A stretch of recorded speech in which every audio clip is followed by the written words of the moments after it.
गोविंद हरे मुरारे, हे नाथ नारायण वासुदेवा।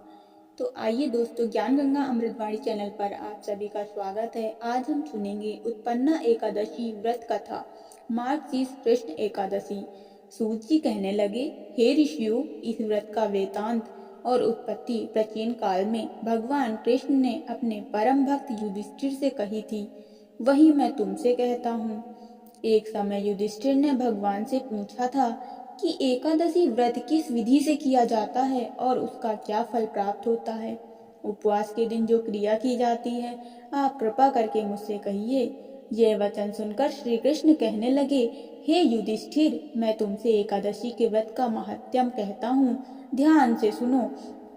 सर्वप्रथम हेमंत ऋतु में मार्गशीर्ष कृष्ण एकादशी से इस व्रत का प्रारंभ किया जाता है। दशमी को शाम काल भोजन के बाद अच्छी प्रकार दातून करके, ताकि अन्न का अंश मुंह में न रह जाए। रात्रि को भोजन कदापि न करें, न अधिक बोलें। एकादशी के दिन प्रातः 4 बजे उठकर सबसे पहले व्रत का संकल्प करें। उसके पश्चात शौच आदि के निवृत्त होकर शुद्ध जल से स्नान करें। व्रत करने वाला चोर, पाखंडी, पर स्त्रीगामी, निंदक, मिथ्याभाषी तथा किसी भी प्रकार के पापी से बात न करें। स्नान के पश्चात धूप, दीप, 9 वेद आदि 16 चीजों से भगवान की पूजन करें और रात को दीपदान करें। रात्रि में सोना या प्रसंग नहीं करना चाहिए। सारी रात भजन कीर्तन आदि करना चाहिए। जो कुछ पहले आने अनजाने में आप या पाप हो गए हो, उनकी क्षमा मांगनी चाहिए। धर्मात्मा पुरुषों को कृष्ण और शुक्ल दोनों पक्षों की एकादशी को समान समझना चाहिए।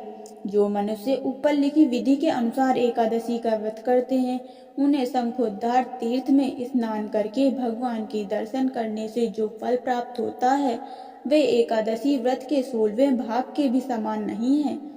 व्यतिपात के दिन दान देने का लाख गुना फल होता है। संक्रांति से 4 लाख गुना तथा सूर्य ग्रहण से स्नान दान से जो पुण्य प्राप्त होता है, वह पुण्य एकादशी के दिन व्रत करने से मिलता है। अश्वमेध यज्ञ कराने से 100 गुना तथा 1 लाख तपस्वियों को 60 वर्ष तक भोजन कराने से 10 गुना, 10 ब्राह्मणों और 100 ब्रह्मचारियों को भोजन कराने से 1000 गुना पुण्य भूमिदान करने से होता है। उससे 1000 गुना पुण्य कन्यादान से प्राप्त होता है। इससे भी 10 गुना पुण्य विद्यादान करने से होता है। विद्यादान से 10 गुना पुण्य भूखे को भोजन कराने से होता है। अन्नदान के समान इस संसार में कोई ऐसा कार्य नहीं जिससे देवता और पितर दोनों तृप्त होते हों, परंतु एकादशी के व्रत का पुण्य सबसे अधिक होता है। 1000 यज्ञों से भी अधिक इसका फल होता है। इस व्रत को प्रभाव देवताओं को भी दुर्लभ है। रात्रि को भोजन करने वालों को उपवास का आधा फल मिलता है और दिन में एक बार भोजन करने वालों को भी आधा ही फल प्राप्त होता है, जबकि निर्जल व्रत रखने वालों का महात्म्य जो देवता भी वर्णन नहीं कर सकते।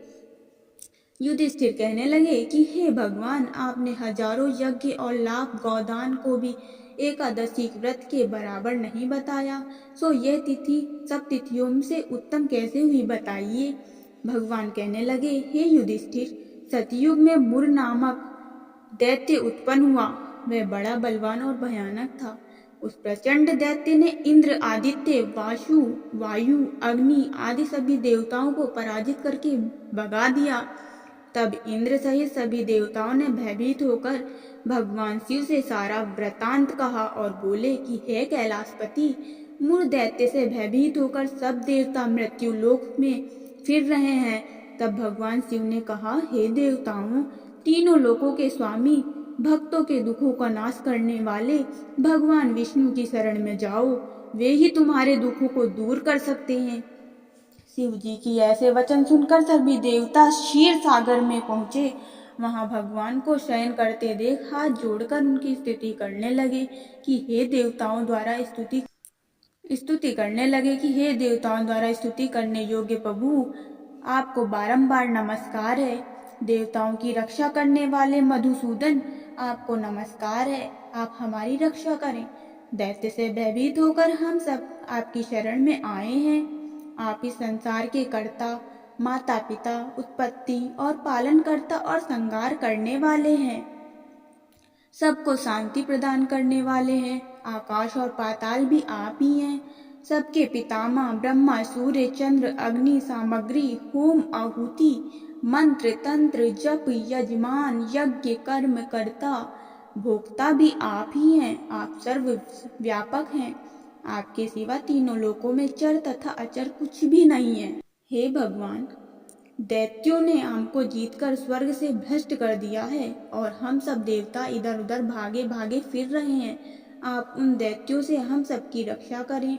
इंद्र के ऐसे वचन सुनकर भगवान विष्णु कहने लगे कि हे इंद्र, ऐसा मायावी दैत्य कौन है जिसने सब देवताओं को जीत लिया है? उसका नाम क्या है? उसमें कितना बल है और किसके आश्रय में है तथा उसका स्थान कहाँ है? ये सब मुझको कहो। भगवान के ऐसे वचन सुनकर इंद्र बोले, भगवान, प्राचीन समय में एक नाड़ी जंग नामक राक्षस था। उसके महापराक्रमी और लोक विख्यात मुर नाम का एक पुत्र हुआ। उसकी चंद्रावती नाम की नगरी है। उसी ने सब देवताओं को स्वर्ग से निकालकर वहां अपने अधिकार जमा लिया है।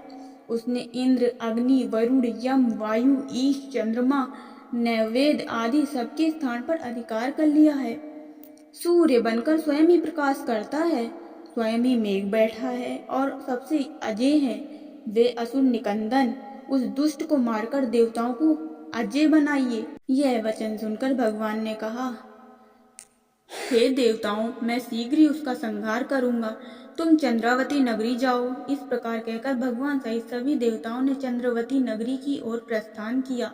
उस समय दैत्य मुर सेना सहित युद्ध भूमि में गरज रहा था। उसकी भयानक गर्जना सुनकर सभी देवता भय के मारे चारों दिशा में भागने लगे। जब स्वयं भगवान रणभूमि में आए तो दैत्य उन पर भी अस्त्र शस्त्र आयुध लेके दौड़ा। भगवान ने उन्हें सर्प के समान अपने बाणों से बीध डाला। बहुत से दैत्य मारे गए, केवल मुर बच गया। वह अविचल भाग से भगवान के साथ युद्ध करता रहा। भगवान जो जो भी तीक्ष्ण बाण चलाते वह उसके लिए पुष्प सिद्ध होता। उसका शरीर छिन्न भिन्न हो गया, किंतु वह लगातार युद्ध करता रहा। दोनों के बीच मल्लयुद्ध भी हुआ। 10,000 वर्ष तक ये युद्ध चलता रहा, किंतु मुर नहीं हारा। थक कर भगवान बद्रिकाश्रम चले गए। वहां हेमवती नामक सुंदर गुफा थी। उसमें विश्राम करने के लिए भगवान उसके अंदर प्रवेश कर गए। यह गुफा 12 योजन लंबी थी और उसके एक ही द्वार था। भगवान विष्णु वहां योग निद्रा की गोद में सो गए। मुर भी पीछे पीछे आ गया और भगवान को सोया देखकर मारने को उद्यत हुआ। तभी भगवान के शरीर से उज्जवल कांतिमय रूप वाली देवी प्रकट हुई। देवी ने राक्षस मुर को ललकार युद्ध किया और उसे तत्काल मौत के घाट उतार दिया। श्री हरि जब योग निद्रा की गोद से उठे तो सब बातों को जानकर उस देवी से कहा कि आपका जन्म एकादशी के दिन हुआ है, अतः आप उत्पन्ना एकादशी के नाम से पूजित होंगी। आपके भक्त वही होंगे जो मरे भक्त हैं। बोल उत्पन्ना एकादशी माता की जय। बोल विष्णु भगवान की जय।